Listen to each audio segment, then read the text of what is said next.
Merci de regarder DBS Télévision 20h à Douala, journée ensoleillée à Douala justement, et même sur l'ensemble du territoire national, après une nuit très pluvieuse. Le sommaire de cette édition. Il nous le disait, Cheikh Hamidou Khan, nos meilleures graines et nos champs les plus chers, ce sont nos enfants. En cette 24e édition de la Journée internationale de l'enfant africain, cette citation a toute son importance. Les enfants africains, à l'instar de ceux des autres continents, ont droit aux droits.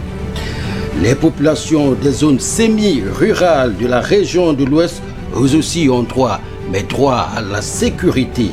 Dans les environs de Bafoussam, ils sont la cible de bandits et de braqueurs qui se camouflent derrière les épis de maïs, des champs spontanés et improvisés. La construction de la bretelle qui relie l'ancien pont de Bonabéry et au rond-point d'Aïdo n'a pas été un projet improvisé, bien au contraire. Et pourtant, on a du mal à y croire au regard de la carence des techniciens en charge de l'exécution des travaux.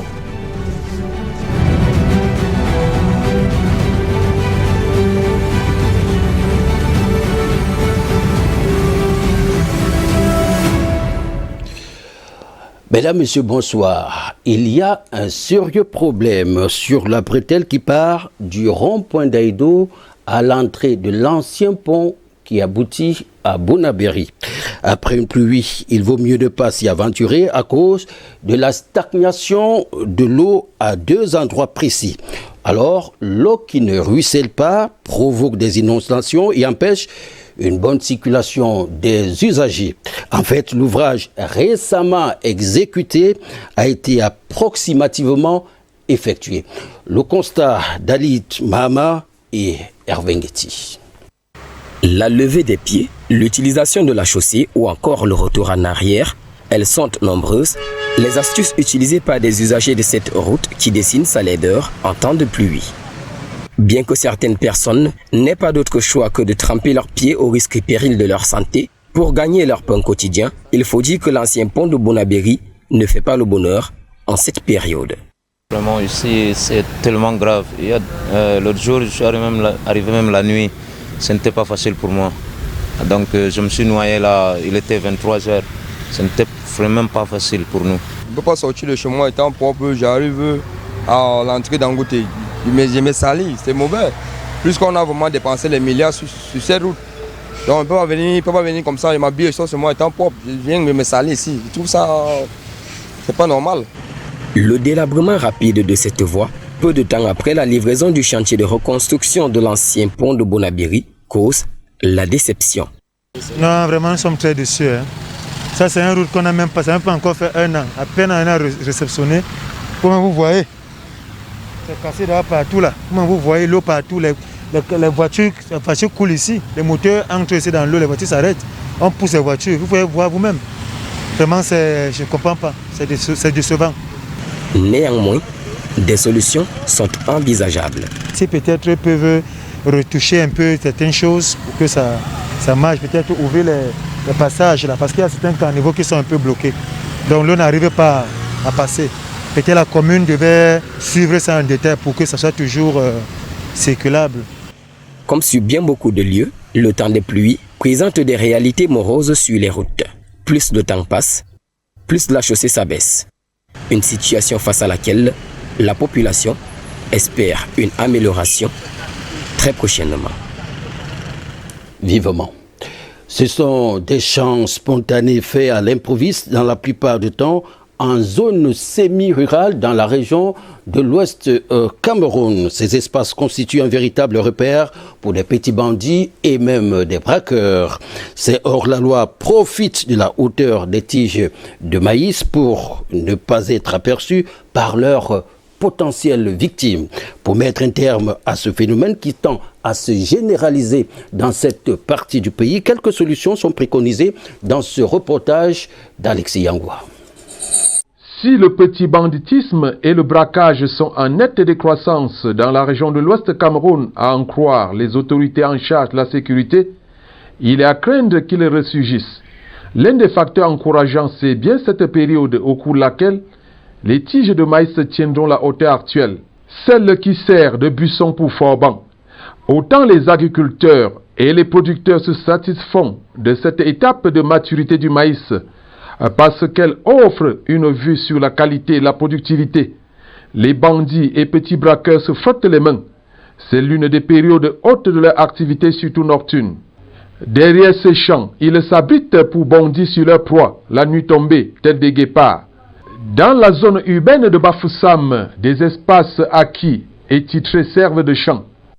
Donc dans les rues, il y a les maïs, dans les quartiers, il y a les maïs. Sur le chemin de retour à la maison, il y a les maïs. Et aussitôt, on s'est fait agresser par quelques délinquants. Et moi, je crois que pour pallier à ce problème, il faudrait que les élites, ceux qui ont laissé les espaces, ces espaces qui n'ont pas encore reçu des briques, je veux dire des constructions, les élites qui ont laissé ces espaces, par exemple, pour se rendre à Douala, Yaoundé, devraient rentrer dans nos villes comme Bafoussam et y construire. Parce que le faisant, cela éviterait tout ce qu'on rencontre en ces saisons de pluie-là. Certains citoyens du chef-lieu de la région de l'Ouest estiment que si la ville était suffisamment électrifiée, les champs de maïs ne poseraient pas de problème. Je pense qu'à la base, il faut d'abord bien faire le cantonnage. Si le cantonnage est bien fait, il n'y aura pas de problème. Et ensuite, bien débrayer les routes, les entrées. Mais en journée, il n'y a pas de problème, généralement, malgré ces cultures. C'est en nocturne qu'il y a les inquiétudes. Et pour résoudre ce problème en nocturne, je pense que c'est juste une bonne électrification urbaine. Là où vous voyez des ampoules qui rayonnent la nuit, rarement vous entendez parler des agressions ou des cas d'insécurité. Les raisons évoquées reposent le problème du type d'urbanisation de la ville de Bafoussam, qui a longtemps fait d'elle un village évolué.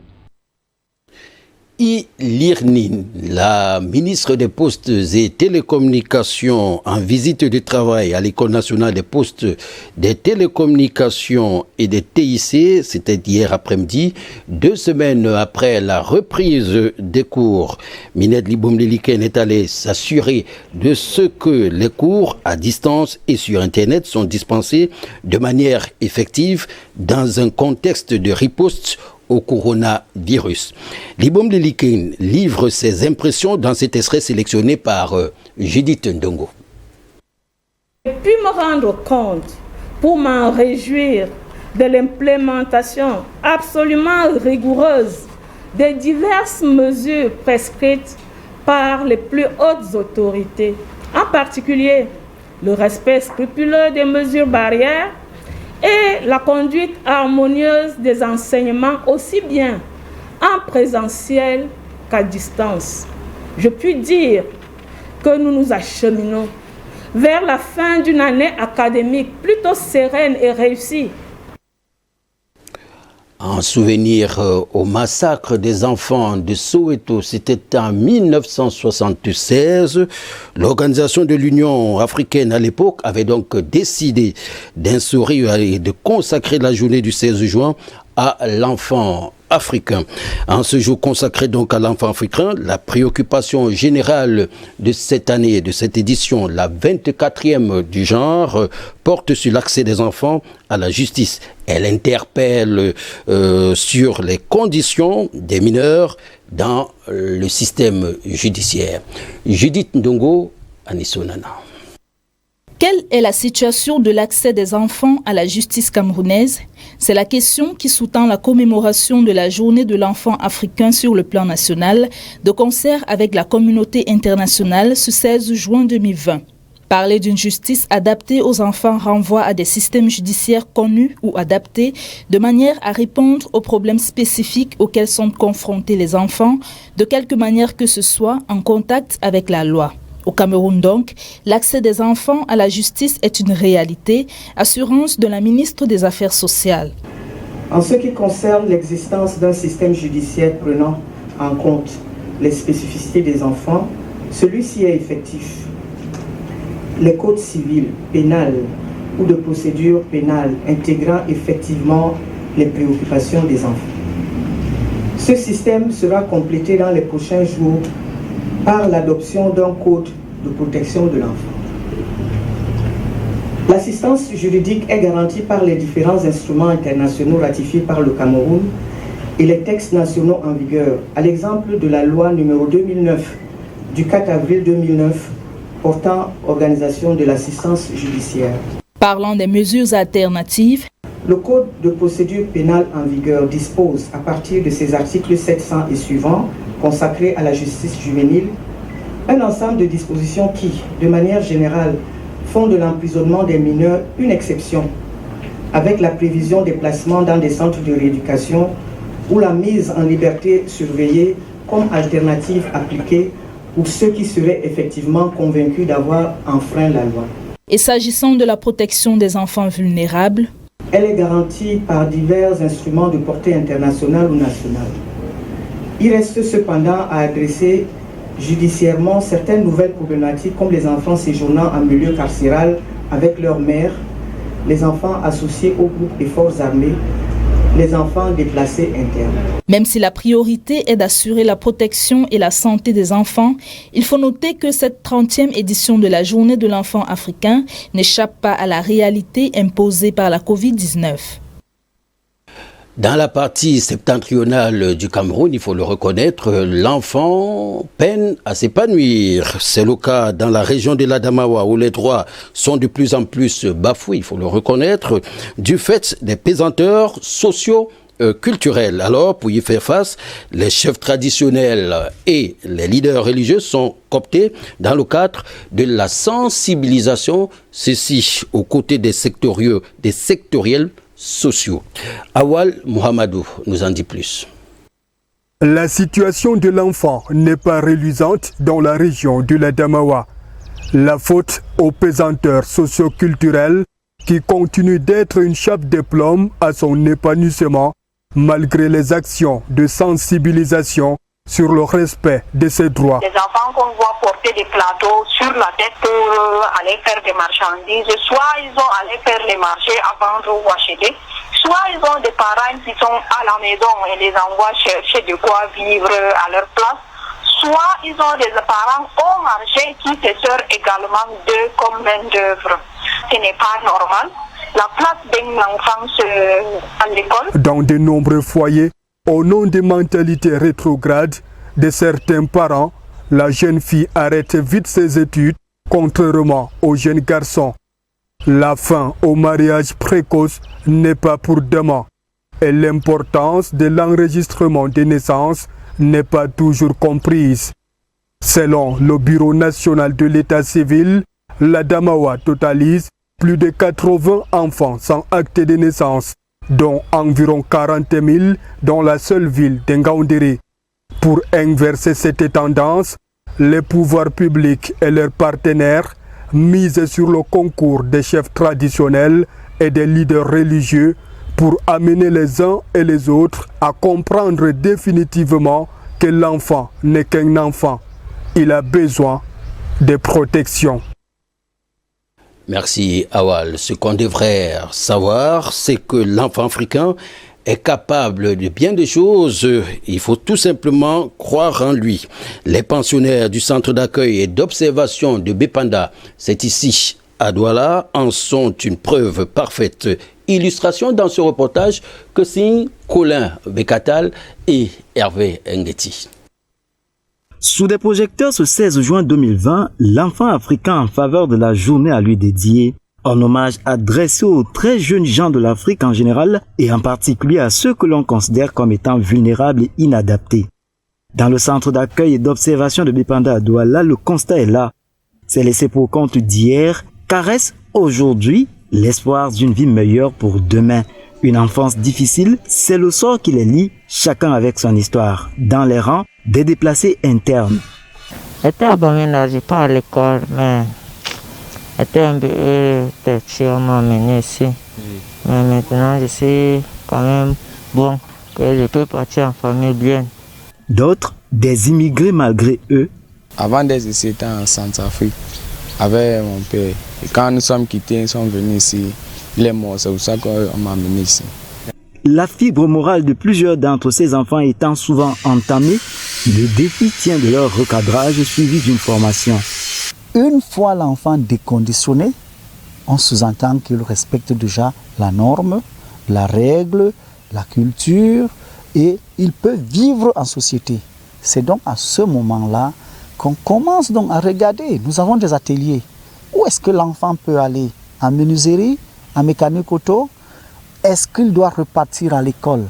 En général, des apprenants ont le cœur à l'ouvrage et des progrès sont manifestes. Il y a beaucoup de trucs comme les fenêtres, tout ce qui concerne la fenêtre, je peux faire. Je compte ouvrir aussi un atelier comme mon boss et montrer ce qu'il m'a appris. Que de gratitude à l'égard des encadreurs et de l'espoir, il faut nourrir pour ces jeunes gens, eux aussi, de potentiels constructeurs de notre Afrique. On n'est jamais mieux servi que par soi-même. À Afam, Mabé, c'est bloc 17 du côté de Kribi dans le 2e arrondissement pour être précis. Les populations ont décidé d'adhérer à la notion de développement participatif. À l'initiative du chef, ces populations ont entrepris d'aménager leur espace vital. Simplice Bognine. Après les récentes pluies torrentielles qui se sont abattues sur la ville de Kribi, les routes ont subi de fortes dégradations. Et pour y remédier, au quartier Afan Mabé bloc 17, répondant à l'appel du chef, les populations sont sorties comme un seul homme, armés de pelles, pioches, brouettes et autres. Objectif, réparer les dégâts. Il n'y avait plus voie de descendre avec une voiture, ni peut-être avec des motos. Et ensemble, je me suis levé, j'ai réveillé la population de mon quartier en tant que chef de ce bloc, qu'il m'assiste à avoir entamé ce travail. Comme vous le voyez depuis ce matin, nous sommes là depuis presque 6 heures et je crois que le travail est en train de battre son cœur. Afin de pérenniser la culture des travaux d'intérêt général, même les enfants ont été mis à contribution. Ces travaux seront utiles parce que nous tous ici, là, nous passons sur la même route. Je travaille non seulement parce que je suis du quartier, mais parce que tout le monde doit participer à ça. En guise d'encouragement, des boissons rafraîchissantes ont été offertes par des âmes de bonne volonté. Question de galvaniser les troupes. C'est l'un de mes notables ici qu'il apporte ce foulerie. Comme ça, pour accompagner le travail. C'est tout ce que vous voyez là. Donc, c'est ma femme qui a envoyé. Chacun connecte le peu qu'il faut avoir.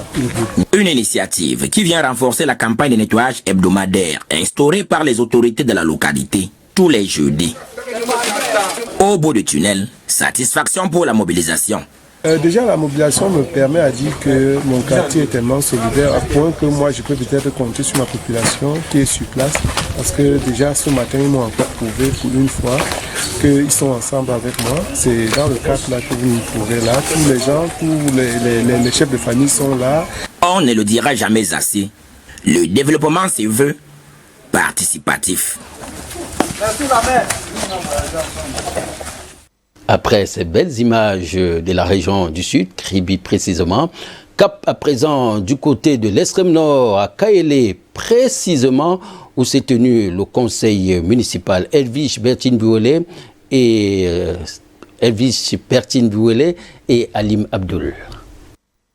C'est dans le strict respect des mesures barrières contre le coronavirus que s'est tenue la deuxième session ordinaire du conseil municipal de Kaélé pour l'exercice 2020. Le collège des conseillers étant au grand complet, les travaux ont porté sur la mise en marche de la politique de réconciliation de cette commune de Kaélé à l'extrême nord Cameroun. Ce conseil nous a donné les armes, nous a donné les outils. La preuve, c'est que toutes les délibérations que nous avons proposées au conseil sont pratiquement passées. À part une délibération normalement que nous reportons à l'année prochaine pour des nécessités bien précises. Confiant que les projets arrêtés seront réalisés et dans les brefs délais, les travaux en salle ont fait suite à une descente sur le terrain. Question d'évaluer le taux d'exécution de quelques chantiers existants tels que la décharge municipale et le cimetière. Il a noté que l'ensemble des projets à réaliser porte entre autres sur la construction de notre hôtel de ville sera un bâtiment futuriste. La mise en place et la création de 2 carrières municipales pour permettre à notre commune d'être tournée véritablement vers l'autonomie financière. Et aussi avec la construction de l'hôtel municipal, la construction d'un complexe sportif, la construction d'une bibliothèque. Des infrastructures qui vont à coup sûr changer la physionomie de la ville de Kaélé pour le bonheur et le plein épanouissement de ses population.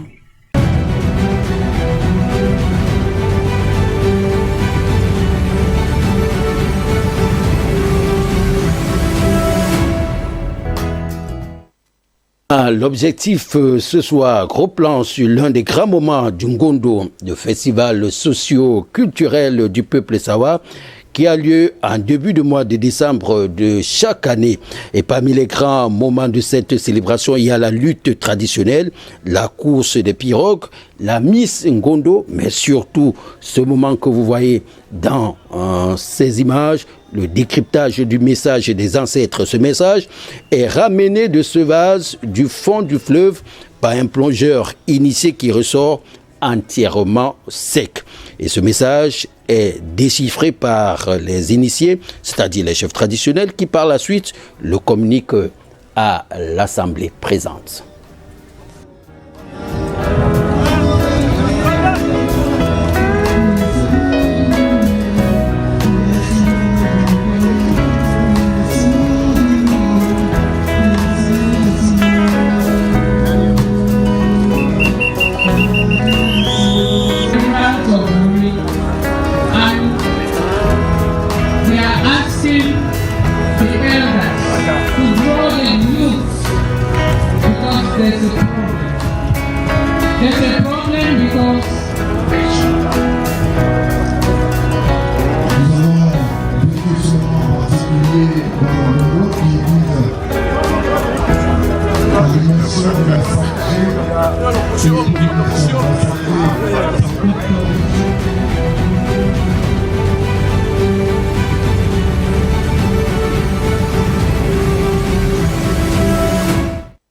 Alors que nous réserve la journée de demain par rapport au temps à présent, on va donc nous retourner pour avoir une idée précise du côté de Yaoundé.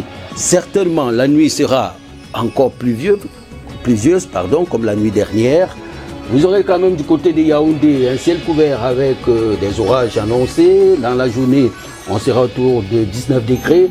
La matinée précisément, dans la journée, ça sera 27 degrés. Le soir, 20 degrés. Du côté de Douala, ici, à Douala exactement, il y a également des orages, certainement au cours de la nuit déjà. Et la journée va commencer avec 30 degrés, va être avec 30 degrés. Le soir, 23 degrés. Mais la matinée, attendons-nous à tourner autour de 23 degrés également. À Bafoussam, la matinée va débuter avec 20 degrés, la journée 24 degrés, le soir 16 degrés. Là-bas également, le ciel s'annonce couvert avec des orages. Du côté de Boya, les précipitations sont annoncées, certainement au cours de cette nuit. Journée 21 degrés, soir 18 degrés, matinée également annoncée 18 degrés. Du côté de Marois, à présent, là-bas le ciel sera couvert, mais il y aura du soleil. La journée, 29 degrés comme vous le voyez, mais il ne fera donc pas très très chaud du côté de Marois demain. Le soir, 22 degrés, la matinée va commencer avec 20 degrés, très bien pour Marois. Du côté de Bertois, également orage annoncé avec probablement des précipitations, matinée 20 degrés, journée 27 degrés, soir on va rechuter à 20 degrés. Du côté de Bamenda, là-bas on a toujours un très bon climat. Avec les orages annoncés, la journée ce sera 26 degrés, le soir 16 degrés, la matinée certainement sera assez fraîche, 16 degrés aussi. Et du côté de Bolova, là-bas également, température de saison arrêtée, journée 27 degrés, soir 21 degrés, matinée 21 degrés, également ciel couvert avec des orages. Et à présent, Gaoundéré, là-bas le ciel sera couvert, la journée 29 degrés, très bon climat. Soir 17 degrés, matin 17 degrés également.